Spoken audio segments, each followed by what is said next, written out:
Chicas, chicos, conspirómanos, hoy vamos a hablar de cosas seriotas. Y para empezar, voy a deciros algo, porque muchos tienen el mismo vocabulario que una alcachofa y otros manía de etiquetarlo todo. Cosas tipo que si criticas lo uno, eres lo otro, y si criticas lo otro, eres lo uno. Pues no, hay gente como yo que no quiere ni etiquetarse ni que lo etiqueten. Bueno, al lío y preparaos porque viene el ladrillo.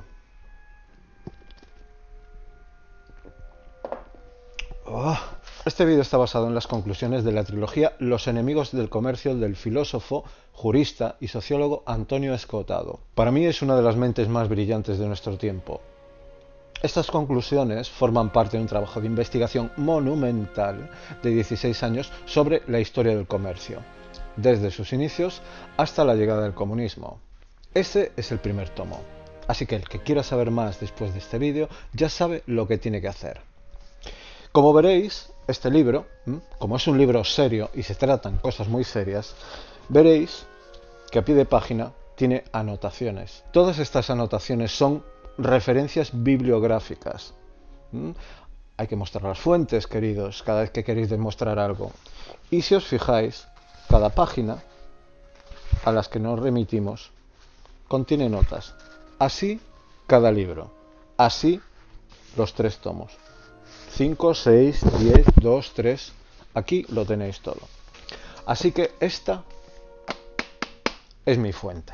Sé que después de este vídeo muchos me abandonaréis, cabrones. Pero si soy una persona que critico las prácticas abusivas del capitalismo, es de recibo que también saque a relucir algunas cosas que se desconocen del comunismo. Vosotros sabéis a quién voto y sabéis por dónde respiro. Ser librepensador es también estar preparado para los toros y las hostias que te vengan en todas direcciones. Y aún así, saber mantener el equilibrio. Y esto no quiere decir que no admire o tenga simpatía por algunos que fueron o son comunistas, desde Marcelino Camacho, Gerardo Iglesias, Julio Anguita o el mismo Alberto Garzón, porque podré discrepar de sus ideas, pero son gente honesta. Pues nada, resulta que la semana pasada estuve hablando con un marxista, bueno, yo hablaba y él chapurreaba.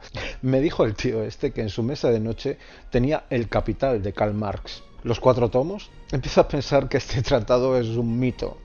Hombre, que no digo que no exista, solo digo que, como la Biblia, se lo ha leído pues más sus detractores que sus devotos. Y no me extraña que lo tuviera al lado de la cama, porque como somnífero es cojonudo. Sobre todo a partir del 2.º tomo. Mano de santo. Sí, queridos, todavía existe un comunismo trasnochado, mohíno, caduco, y que ya empieza a tocármelo sobremanera, por cansino. Por tanto, ya es hora de que todos estos que se sienten comunistas de oídas, o por lo que le contó su abuelo en una batallita, pues a estos voy a ponerle las cartas encima de la mesa. Porque ya sabéis que a mí todo lo que acabe en ista es que me cierra el culete de una manera que no os podéis imaginar. Que sí, pesaos, que vivimos en un sistema capitalista, salvaje, explotador, con abusos de las fuerzas del orden, desigualdades sociales, corrupción, y yo ahí no tengo nada que decir. Me parece denunciable y repulsivo.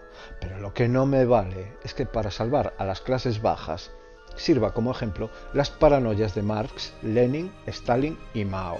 Vamos con Marx. ¿Se puede admirar a un hombre que dejó morir de hambre y frío a sus 3 hijos? Que al pequeño Edgar de 8 años, este malnacido, lo mantenía semidesnudo y descalzo para así darle pena al carnicero y al carbonero que lo fiaban. Mientras este se dedicaba a pensar y escribir. ¿Os parece justo esto? Que la edición, la corrección y la financiación de su obra cumbre corrió a cargo de Engels, porque era tan zoquete que ni siquiera sabía enlazar más de 2 frases, y que en último caso Marx nunca fue marxista. ¿Pretender la sociedad igualitaria? Pero este tío, ¿de qué cueva ha salido? ¿Sabéis lo que decía el filósofo David Hume? Pues os voy a citar. Hume decía: dividamos las posesiones de un modo igualitario, y veremos inmediatamente cómo los distintos grados de arte, esmero y aplicación de cada hombre rompen la igualdad. Y si se pone coto a estas virtudes, reduciremos a la sociedad a la más extrema indigencia. En vez de impedir la carestía y la mendicidad de unos pocos, estas afectarán inevitablemente a toda la sociedad. Tenemos en Marx a un hombre que habla de lucha de clases sin definir exactamente lo que es clase. Y no solo eso, que comete un error del libro al confundir clase con casta. Y una de dos, o no tiene mucho vocabulario o te está intentando meter un gol. Las clases sociales son movibles y cambiantes, mientras que la casta es estamental. Se adquiere desde la cuna y no se abandona hasta la muerte. Es inamovible, entendida en esa época. La plusvalía. Pues bien, la idea de su plusvalía, por ejemplo, no es que esté equivocada, sino que no es cierta. Vamos a sintetizar. La plusvalía es la relación matemática entre el valor de la mercancía que se produce, el esfuerzo del trabajador, su sueldo y el beneficio final que recibe el empresario. El error de Marx es que no es una relación perfecta y su fórmula para calcularla introduce conceptos matemáticos basados en supuestos, por lo tanto, difíciles de medir. ¿Cómo se puede, por ejemplo, medir la plusvalía entre el tiempo empleado por Manolo, por ejemplo, a la hora de pintarte una habitación de azul, o Picasso, comunista, por cierto, haciendo su paloma? Porque la plusvalía es indeterminada en muchos casos y no una verdad absoluta como plantea Marx. Si la fórmula está mal planteada, la conclusión es equivocada. Y con lo que me quedo muy alucinado con los llamados comunistas modernos que hablan de matanzas, de abusos policiales, de la manipulación de la prensa por parte del mundo financiero, y yo estoy de acuerdo con eso porque realmente ocurre, pero al mismo tiempo que muestran esa indignación, pasen silbando todas las atrocidades que sus correligionarios han hecho y siguen haciendo, disculpándolos y justificándolos, por ahí sí que no paso. Eso sí que no. Que nos hablen de explotación laboral, neoesclavitud y sumisión del currante al patrón y esa forma salvaje del capitalismo. Pues mira, también estoy de acuerdo. Y me parece que es algo para echar la pota. Y por supuesto, condeno estas barbaridades. Pero amiguitos míos, Lenin no se quedó atrás, porque durante la Guerra Civil Rusa murieron 1,4 millones de personas. Pero esto no hizo más que empezar, porque al poco tiempo de tomar el poder, aquí, el camarada, se cargó en los 10 primeros años de revolución a 30 millones, niños incluidos, de hambre y de frío. Pues sí, les dio matarile a un cuarto de la población. Y después entre el camarada Stalin y Mao, pues cerca de los 100. Así, redondeando, el hijoputa de Hitler comparado con estos, ídolos todavía para muchos, se quedó más bien cortito. Ah, claro, y después vinieron las medidas populares. Las 8 horas de trabajo diario que prometieron se convirtieron en 14 porque le salió del nabo, o más bien porque había que poner rapidito en marcha la maquinaria de represión. Y la bélica, pues también. Os voy a contar una anécdota. Cuando el político socialista y republicano español, Fernando de los Ríos, nada sospechoso de ser derechas, y al que García Lorca dedicó un poema, se entrevistó con Lenin en su día y le preguntó ¿para cuándo la libertad? ¿Sabéis lo que le soltó el cabrón? ¿Libertad? ¿Para qué? Y otra de sus perlas fue aquello de el que no trabaje, que no coma. Así, a la brava, sin preocuparse siquiera por las causas. Gran líder. Otra anécdota, en una de sus biografías se cuenta que este hombre quiere a cualquiera para sucederlo. Excepto a uno. Sí, ya sabéis. Ese que estáis pensando todos. ¿Qué hizo Stalin?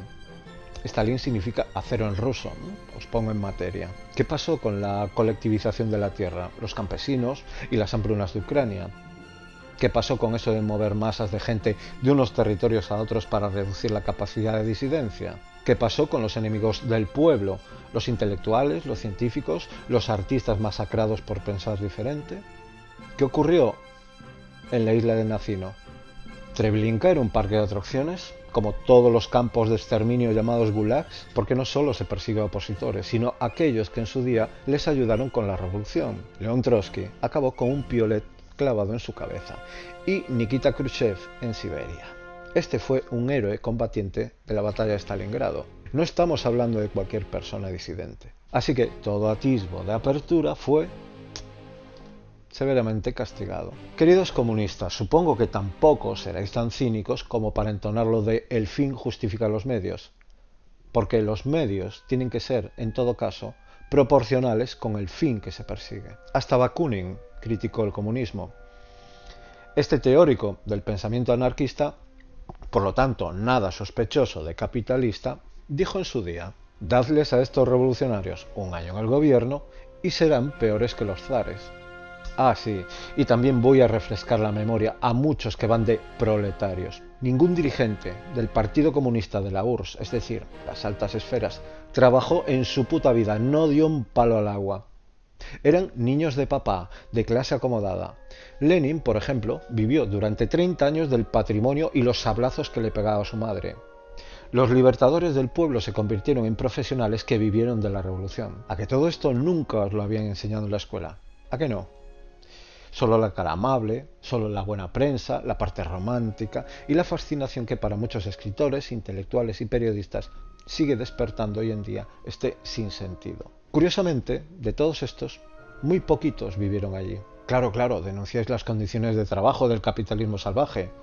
Yo también, pero preguntadle a esa clase obrera que trabajaba en las fábricas comunistas de la época más dura de Ceausescu, ¿qué tal les fue? Una amiga mía rumana me contó que su padre trabajaba en una de esas fábricas con temperaturas bajo cero en su interior, en condiciones lamentables y con un sistema de transporte deficiente que hacía recorrer a esos camaradas varios kilómetros para ocupar su puesto. Eso sí, los abrigos de pieles que lucía un día sí y otro también la señora Ceausescu ni se discutían ni se señalaban. Y también me comentó algo de un turista español que de vez en cuando se dejaba caer por allí los veranos. Santiago Carrillo, creo que se llamaba. Yo creo que ya está bien de esconder la cabeza y disculpar a esta gentuza y su sistema, que curiosamente Occidente todo esto lo pasó de puntillas durante décadas. Esa patética justificación de decir se hizo por el pueblo. Porque, sabéis, es muy fácil pregonar el ideal comunista viviendo en la Europa democrática occidental sin saber lo que ocurría al otro lado del telón de acero. Y esto siempre me lo he preguntado. ¿Por qué todos esos países en donde se aplicó esa ideología se desarrollaron de la misma manera para morir del mismo modo? Se hizo para el pueblo, decía. ¿Para qué pueblo exactamente? Los bolcheviques, los revolucionarios, se instalaron en el mismo palacio del zar, el Kremlin. Utilizaron el mismo lugar de veraneo que los zares también. Y con servidumbre, que les traían el té calentito a sus despachos. Y esto que me viene así a la cabeza, sus coches oficiales no eran precisamente un Lada, un Skoda o los Trabants, ¿no? Los Travis que se llamaban. Más bien diría que eran Mercedes-Benz, que como todo el mundo sabe, son muy proletarios. Así que acabaron ocupando los sitios del feudalismo zarista que tanto detestaban. ¿Es así como se consigue la libertad? ¿Qué tiene de común eso, hablando de comunismo? ¿Sabéis lo que consiguieron para su proletario? Que trabajara en sitios de mierda, pagados con rublos, racionamiento, en condiciones de mierda, con gente acojonada y desmotivada en sus casas nichos, cada vez que la policía política, el KGB, la Stasi o lo que fuera, llamara a su puerta. No era Bonn, Bonn no existía todavía. Si tenéis la oportunidad de visitar Berlín, su parte oriental, sabréis de lo que hablo. Comparadlo con la otra, con la occidental. Porque digo yo que si todo es de todos y todo pertenece al pueblo, cualquier persona de estos países podría circular libremente por cualquier territorio. Y ya que la propiedad no existe o existe mutilada, ¿a qué viene poner cerraduras? Y ya no solo en las casas, sino en los despachos, organismos de gobierno, en fin, libre acceso a la información, entre otras cosas.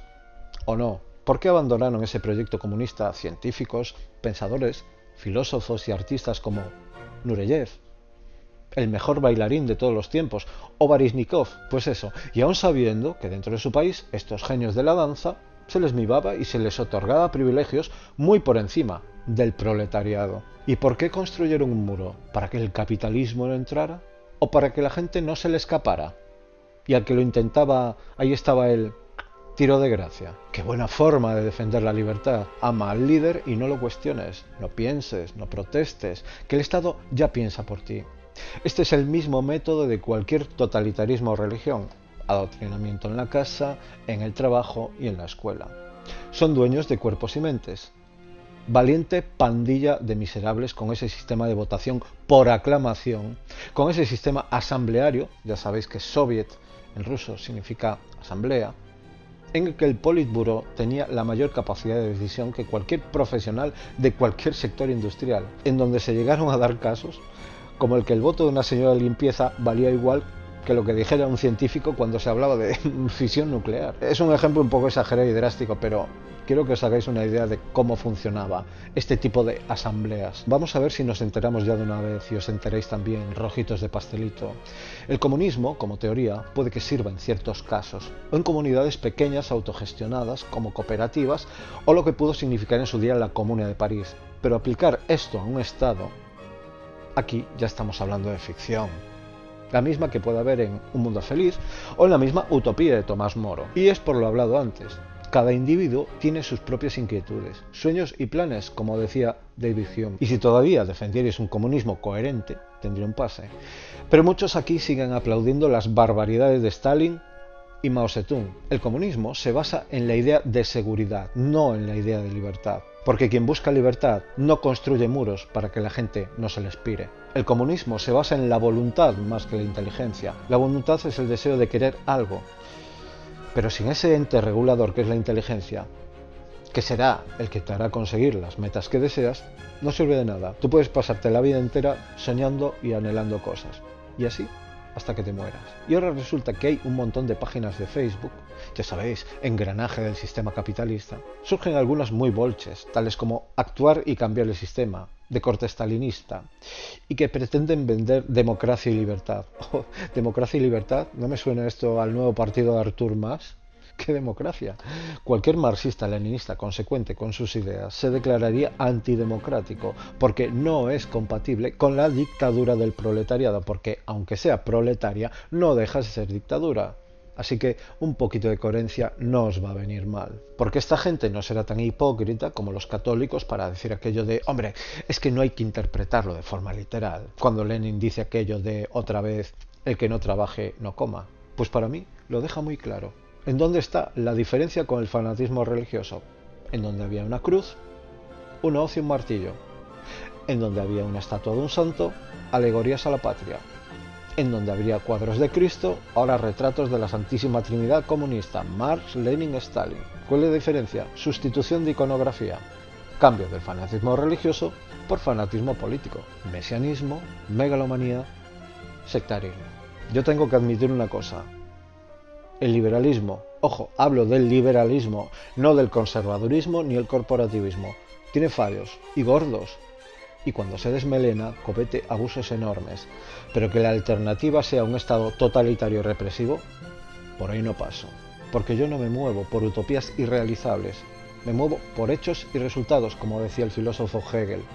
Y ahí está la historia y los resultados. A principios de los años 60, 3/4 partes del mundo era comunista. ¿Qué ocurrió? ¿Alguien lo intentó derrocar? ¿Alguien lo invadió? Pues no.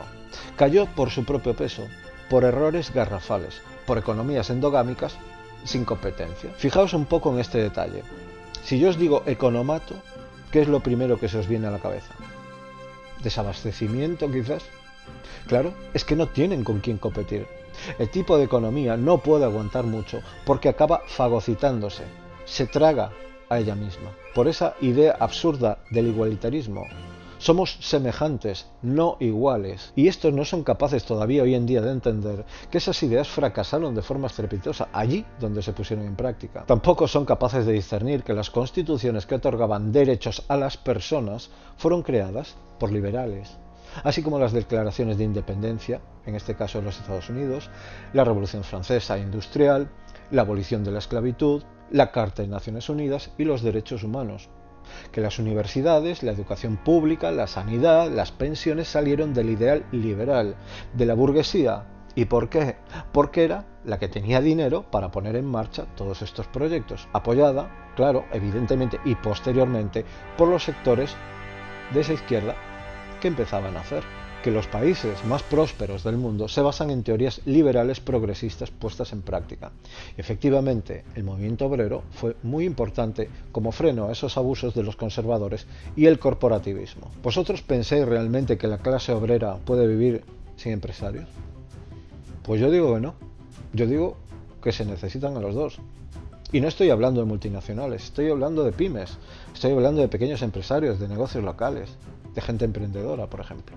Y si no, mirad cuáles son los países más desarrollados y con más garantías sociales. ¿Dónde está el comunismo en Suecia? ¿En Noruega?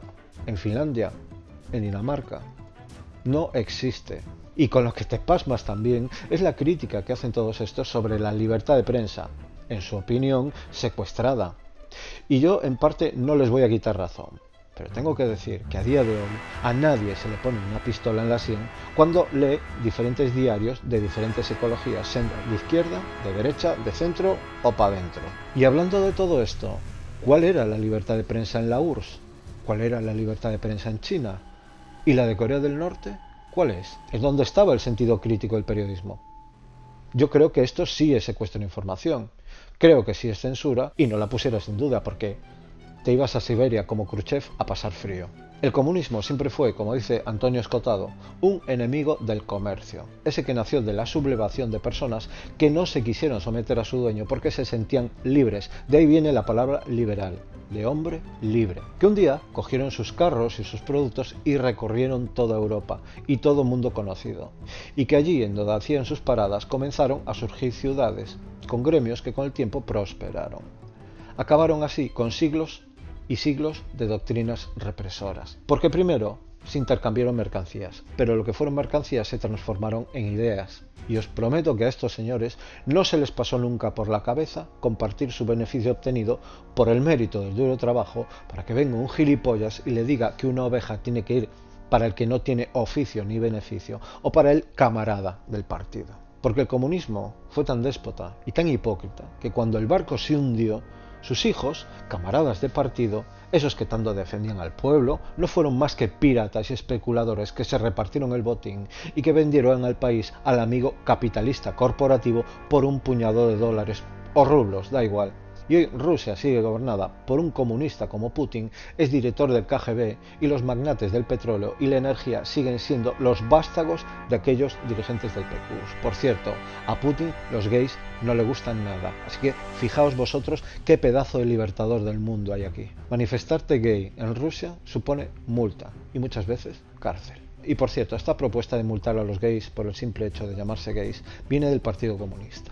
Así que no me vengan estos trasnochados a hablarme de las mieles de un tipo de sistema que nació corrupto desde sus inicios, que solo entendió la igualdad en la cola del racionamiento y que fue dominada por una casta oligarca de tecnócratas que impusieron por cojones sus delirios al pueblo acojonado. Y mira, volviendo a los hechos y resultados, solo hay dos ideologías políticas moderadas que trajeron prosperidad o que intentaron nivelar la balanza entre economía y garantías sociales. Que tendrán sus fallos, porque la perfección es utópica, pero estos son la socialdemocracia y el liberalismo. Porque los dos son radicales, sí, no me miréis con esa cara. Son radicales porque buscan la raíz del problema, porque lo combaten y presentan soluciones a tiempo que buscan un centro y equilibrio socioeconómico. El resto son extremismos, de solución final, de racismo, de odio, conservadores, tanto nazismo como comunismo, porque buscan perpetuarse, buscan someter, buscan adoctrinar mediante la autarquía de pensamiento único. Y todos los demás, a tragar. Y lo siento mucho, el comunismo y el nazismo se parecen como dos gotitas de agua. Fascistas pintados de rojo, como decía Helmut Kohl. Partido Nacional Socialista de los Trabajadores frente a Partido Comunista de la Unión de Repúblicas Socialistas Asamblearias Soviéticas. Si tenéis tiempo, fijaos en los carteles propagandísticos, tanto del nazismo como del comunismo. Fijaos en sus alegorías, fijaos en su arquitectura y su idea de ultranacionalismo. Y después me contáis. Totalitarios los dos. Por tanto, ¿vais a actuar y cambiar el sistema así? Al fin y al cabo, ¿con dictadura? Pues a mí no me veréis, así que, ¿comunistas? ¿Dónde? Resumiendo, una vez más, tuve una charla con un marxista que no tenía ni puta idea de lo que era el marxismo. Pero son de los mismos que hoy en día tienen casa, coche, cuenta en el banco y todo lo que proporciona la economía de mercado. ¿Yo estoy en contra de que tenga esas cosas? No. Pero ahora me pregunto, ¿estarían ellos en contra de que yo soñara con esas cosas en un mundo soviético? Seguro que sí. No me veis por esto, chicos, y perdón por el ladrillo. Nos vemos. Da zdrovia, tovarich.